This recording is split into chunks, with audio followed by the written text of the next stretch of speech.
Gall bladder stone basically ये disease जो है फीमेल्स की डिजीज़, तो 22:1 का रेशो है। यदि एक मेल अफेक्ट होता है तो 22 फीमेल्स अफेक्ट होंगी। तो हमारी life style, we are taking spicy food, we are not doing exercises, pregnancy में स्टेसिस से कोलेस्ट्रॉल स्टोन बन जाते हैं।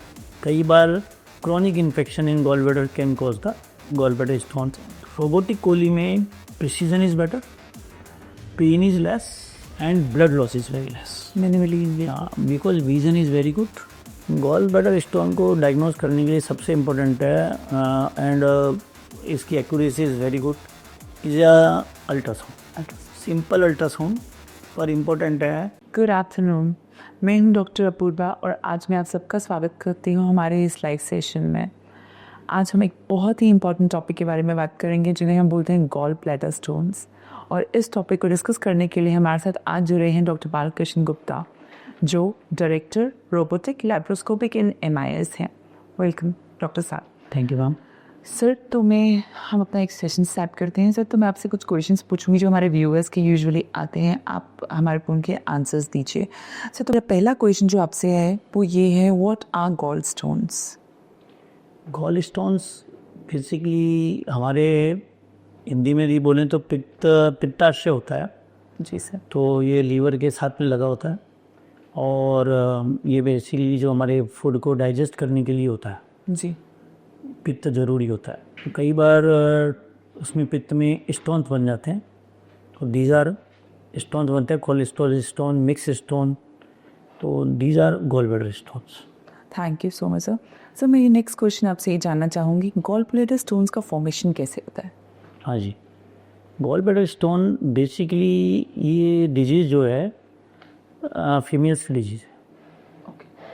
तो 22:1 का रेशो है। यदि एक मेल अफेक्ट होता है तो 22 फीमेल्स अफेक्ट होंगी। पहले ये चलता था फैट फीमेल फटाई 4 ऐप होते थे, पर now is trend is shift toward the younger population. अभी हमने रिसेंट में 4 साल की बच्ची का भी गॉल ब्लैडर किया जी सर, स्टोन का। तो ये धीरे धीरे, क्योंकि तो हमारी life style, we are taking spicy food, we are not doing exercises, pregnancy में स्टेसिस से कोलेस्ट्रॉल स्टोन बन जाते हैं। कई बार chronic infection in gall bladder can cause the gall bladder stone. Infection वाला मेन चीज़ होता है। These are the reason of gall bladder stone. Thank you so much sir. Sir, अभी आपने बताया कि यूजुअली ये 22:1 के रेशो में होता है, फीमेल ज़्यादा प्रोन होती हैं गॉल स्टोन से। सर, तो मैं जानना चाहूँगी, जो गर्भवती महिलाएं होती हैं, प्रेग्नेंट लेडीज़, उनको कंसीविंग या फीमेल्स, नॉर्मल फीमेल्स होती हैं, उन्हें कंसीविंग में क्या इश्यूज आते हैं गॉल ब्लैडर स्टोन? आपने बहुत अच्छा क्वेश्चन पूछा है। जी सर। और जनरली मैंने ये अपनी प्रैक्टिस में इंक्लूड किया है, क्योंकि क्या होता है कि पहली बात तो प्रेगनेंसी के दौरान भी गॉल ब्लैडर स्टोन्स बन जाते हैं, क्योंकि प्रोजेस्टेरोन हार्मोन के स्टेसिस के कारण। पर सबसे बड़ी बात है कि इफ़ लेडी नोज कि मेरा गॉल ब्लैडर स्टोन है, जी सर, पर्टिकुलरली गायनेकोलॉजिस्ट को in spite of lower abdominal ultrasound की जगह पेशेंट का पूरा empty stomach gall bladder stone के लिए अल्ट्रासाउंड होता है, तो कराना चाहिए। यदि पेशेंट जैसे पीशियस प्रेगनेंसी है, इनफर्टिलिटी के लिए प्रेगनेंसी है, यदि उसको गॉल ब्लैडर स्टोन है तो उसको पहले ट्रीटमेंट करा लेना चाहिए। जी सर। क्योंकि gall bladder stone during pregnancy high chances हैं कि वो एग्रावेट हो जाए। तब यदि फर्स्ट ट्राइमेस्टर में हुए, to be best time of operate a gall bladder stone during pregnancy is second trimester. कई बार वेट करना पड़ता है, कई बार कॉम्प्लिकेशन हो जाता है, बेबी के लिए अच्छा नहीं है। If you have a gall bladder stone तो बिफोर प्रेगनेंसी, बिफोर कंसीव करने से better get rid of this. Thank you so much sir. चलते हैं हमारे नेक्स्ट क्वेश्चन पे sir, silent gall bladder stones, incidental gall bladder stones. मैं जानना चाहती हूँ कि हम इसका डायग्नोसिस कैसे करते हैं? चलिए, क्या होता है कि आजकल हेल्थ चेकअप्स हैं, लोग काफ़ी हेल्थ के लिए एक्टिव हो गए हैं, तो silent gall bladder stones diagnose हो जाते हैं जी सर। कि जिनका कोई सिम्टम्स नहीं है। जब वो पेशेंट अल्ट्रासाउंड कराता है या किसी और प्रॉब्लम के लिए अल्ट्रासाउंड कराता है, जी सर। तो उनके गॉल ब्लैडर स्टोन डायग्नोस हो जाते हैं।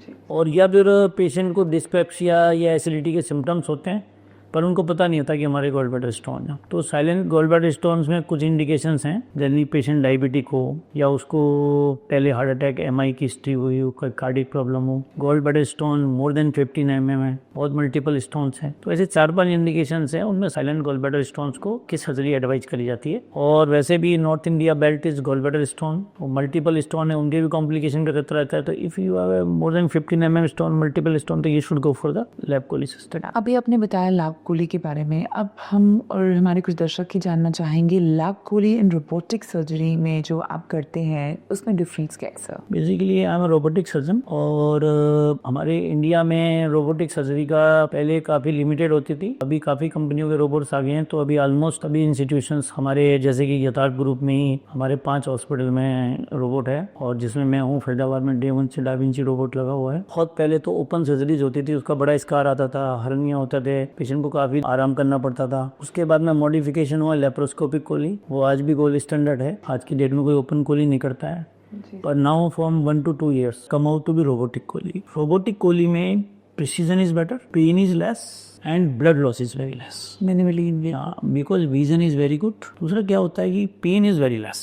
That is very important. Early return to normal activity. 3 to 4 ports बनते हैं 8 mm के, और just after 2 hours of the surgery and patient is come out to be anesthesia, patient can sit without pain. He can do his normal activity.